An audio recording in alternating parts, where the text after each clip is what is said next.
Madam, நான் வழக்கறிஞர் தமிழன். மத்திய அரசின் வேளாண்மை மசோதா இது நானும் என்னவோ போல தான் நினச்சிட்டு இருந்தேன். இன்றைக்கி காலையில் தான் அந்த ஆர்டிக்கலோட லிஸ்ட்டை வாங்கி படித்தேன், அந்த புக்கை வாங்கி படித்தேன். முதல் விஷயம், விவசாயிகள்கிட்ட நேரடியாக கம்பெனிகள் வந்து அக்ரிமெண்ட் போடும். இந்த ஒரு விவசாயிகிட்ட நேரடியாக கம்பெனிகள் வந்து அக்ரிமெண்ட், இத்தனை ஏக்கருக்கு அக்ரிமெண்ட் போடுவாங்க.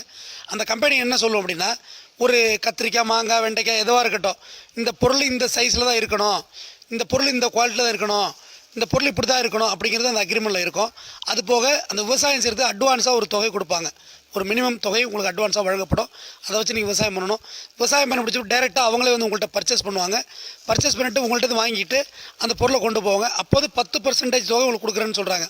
அதாவது 100 ரூபானா 10 ரூபா விவசாயிக்கு கொடுப்பாங்க. அந்த தொகைக்கு அட்வான்ஸ் மாதிரி ஒரு தொகை கொடுப்பாங்க.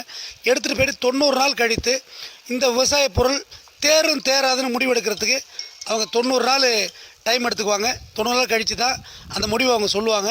உங்கள் பொருள் தேராதுன்னா ஆட்டோமேட்டிக்காக அந்த பொருள் ரிஜெக்டட் ஆகும். அந்த 10% உங்களுக்கு பணம் கொடுத்தாங்க இல்லையா, அந்த பணத்தை கேபிட்டலில் வைப்பாங்க. இப்படியாக போயிட்டே இருக்கும். மேலும் அவங்க கொடுக்குற விதையை மட்டும்தான் நீங்கள் அந்த நிலத்தில் அந்த கல்டிவேட்டிங் பண்ணணும். அது பேர் மான்சாண்டோ விதைகள். மான்சாண்டோ விதைகள்னால் தமிழில் சொல்கிறேன், கரு விதை நீக்கம் செய்யப்பட்டது. அதை நீங்கள் விதை நல்லா எடுத்து வைக்க முடியாது. ஒன்ஸு பயிரிட்டால் முளைக்கும், திருப்பியெல்லாம் முளைக்காது. அதுக்கு சில குறிப்பிட்ட நோய்கள் வரும். அந்த குறிப்பிட்ட நோய்களுக்கு ஃபெர்டிலைசர், அதாவது மருந்து, உர மருந்து இருக்கு இல்லையா, அதுவும் அவங்களே கொடுப்பாங்க. அதுதான் நீங்கள் பயன்படுத்தணும். வெளிலேருந்து வாங்கி போட்டுலாம் பயன்படுத்தக்கூடாது. இது போக செஞ்சு அந்த பொருள் நிராகரிக்கப்படும் போது அந்த 10% கேபிட்டல் வைக்கிறாங்க இல்லையா, மறு ஆண்டு விவசாயம் பண்ணவங்களே மறுபடியும் உங்களுக்கு அட்வான்ஸு 10% கொடுப்பாங்க. அதை வச்சு நீங்கள் விவசாயம் பண்ணணும். இப்படியா போயிட்டே இருந்து தொடர்ச்சியாக 10 ஆண்டுகள் உங்களால் அந்த ஈல்டை கொடுக்க முடியலைன்னா உங்களால் எம்ஓடின்னு சொல்கிறாங்க, மார்ட்கேஜ், அடமான பத்திரத்துக்கு உங்கள் இடம் போகும்.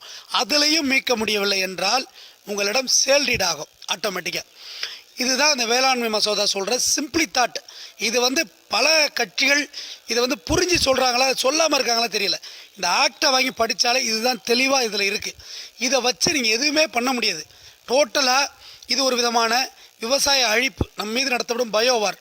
இதை நிச்சயமாக 100% எந்த நாட்டிலும் பயன்படுத்த முடியாது. இதில் மிக முக்கியமான பாயிண்ட் சொல்கிறேன், இந்த சட்டத்தை எதிர்த்து நீங்கள் கோர்ட்டுக்கு போக முடியாதுன்னு ஆர்டிக்கல் சொல்லுது. நீங்கள் நீதிமன்றத்திற்கு இந்த சட்டத்தை நோக்கி போக முடியாது. மேலும் மாநில அரசு இந்த சட்டத்தை எதிர்த்து போகக்கூடாது. இப்போ உதாரணத்துக்கு தமிழ்நாட்டு முதலமைச்சர் இந்த சட்டத்தை எதிர்த்து நீதிமன்றம் போகணுன்னா கண்டிப்பாக போக முடியாது. இப்போ ஆந்திரா முதலமைச்சர் எல்லாருக்கும் இதே தான். இதுதான் அந்த ஷரத்து 13(1)(a) சொல்கிறாங்க. அதாவது பிரிமினரிலே அதை சொல்கிறாங்க. இது ரொம்ப ரொம்ப அபாயகரமான சட்டம்.